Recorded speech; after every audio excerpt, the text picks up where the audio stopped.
You The topic is higher education at the 21st century, and we're fortunate to have with us Dr. E. Kelly Sanford, Dr. Sanford of Tennessee State University. And of course, Dr. Sanford, we mentioned earlier during this first segment that we wanted you to talk about some other aspects of higher education. I think that you've already laid the foundation by noting how very, very important higher education is in the 21st century, and it will be in the 21st century. Let's have you to sort of pick up and in a real sense to deal with this real issue that since this is the 50th anniversary of Brown versus the Board of Education, that has to do with the so-called gap in higher education between various groups and et cetera. Let's talk about it from that perspective. Yeah, and that's a very important issue to discuss. When you think in terms of the gap that we have between, say, African Americans and European Americans graduating from high school, taking the standardized tests, there's still this gap between success in those test scores and those who are entering into institutions of higher learning. And the question becomes why? We must never forget of 244 years of African enslavement, 81 years of Jim Crow laws, leading into a very devastating 1896 Plessy versus Ferguson that made everything separate and so-called equal, but as we may very well know, it was quite unequal. And as a result of that, that legacy of those hundreds of years of being enslaved, not allowing human beings to have the opportunity to have equal access to education, we're talking about the fundamentals, the alphabets of learning, of just reading. Literacy. And literacy. And then leading into a policy that was supported by our Supreme Court in 1896 that said that things still should be separate and of course they were unequal. That then led into years after that into 1954 with the Brown versus Board of Education. That was indeed the first time that school systems were supposed to have become desegregated. I myself, as you asked about my biography, was born 8 years after the Brown decision and went 7 to 8 years into a segregated school system myself in North Carolina. So when you think in terms of this gap, there has to be some idea, some notion, if you will, about that legacy that has persisted for such a long time and still continues today when you think in terms of discrimination and racism. So that causes this gap when we think about it in a real sense, and we have to give some very strong consideration to that as far as higher education is concerned. And if we can consider that, I think we can make some breakthroughs, if you will, into closing that gap within scores on the SATs, within the certain types of classes that students might take to prepare them for higher education, but more so than anything else, as far as parents' involvement in understanding that legacy as well.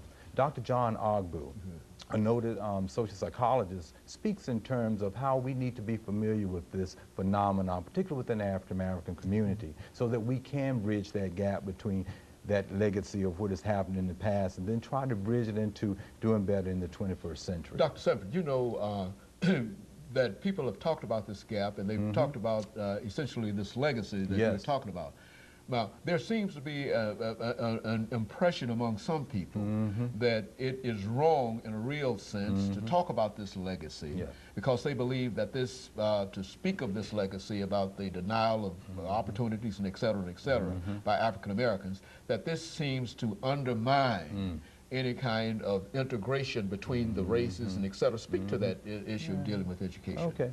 Well, there are two pieces that I would like to just cite. Dr. Gordon Allport, in his classic piece entitled The Nature of Prejudice, he indicates in there that we have to understand this legacy, this history, in order for us to come to the table and have a true dialogue about it. Dr. Alan Johnson, another sociologist, has a book entitled Privilege, Power, and Difference, where he also reiterates that whole phenomenon, how we have to understand what has occurred in the past. We have to be familiar with the terms, the legacy of the past in order to be able to move forth in a very positive way. We can't act as if we are oblivious to what happened in the past and everything out of osmosis is just going to get better and everything is just going to be real smooth for the 21st century in higher education. So by understanding it, I think educators can come to grips with it. And that coming to grips with it means that we have to have a curriculum, some sensitivity to ethnic diversity, some sensitivity to how we should go about having classes. And that's why I think the historical African American University is still so important as we move into this 21st century, particularly places like Tennessee State University, Fisk University, you know, Jackson State University, North Carolina Central, Howard University, Lincoln University. All of these schools and many more still have this as a primary mission within their curriculum to try to help students to do better and prepare them, as we all know, for all levels of not only education but specializations.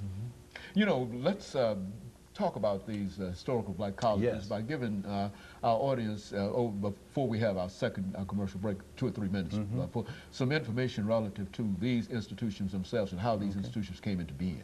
Okay, these are very important institutions, and as I gave you that legacy of enslavement, coming out of that, when there were no schools, no institutions of higher education that were quote-unquote European American, would allow people of African descent to attend them. So as a result of that, missionaries in many instances were very important in coming into the Deep South and understanding the importance of having institutions of higher learning there, started to found some of these institutions. For instance, right here in this particular state, Fisk University was founded in that way. And of course, the Jubilee Singers were very instrumental in trying to get resources and monies available so it could stay open, and many people went there. We can't have a true conversation about this until we talk about Dr. W.E.B. Du Bois. And when he talks about the importance of education and how these institutions and their mission was there for African Americans to be able to become educated. And so they were there for that particular purpose, because we lived in a society, again, that had created certain laws and bylaws, ways of beings that always left people out. And these institutions were at the foundation of giving opportunity for people to do better, as I sit here, and it's a very good example of that, is attending one of those institutions and finishing it. Very good. And of course, when we come back, let's see if we can, and we've got about 50 seconds before our second commercial break. Let's see if we can pull all of this together by at least getting some kind of direction in terms of where we as a society ought to go in the 21st century dealing with higher education. Certainly, I think that if we've already contended that higher education is as important in the 21st century, perhaps as a secondary education might have been earlier, you see. There has to be a problem in terms of access, you see, and so I know that you've got quite a bit of information in reference to access, and so when we come back, we want you to talk about how do we make higher education available to a larger group of individuals in the 21st century. And of course, we'll be back with our audience following this very, very short commercial break.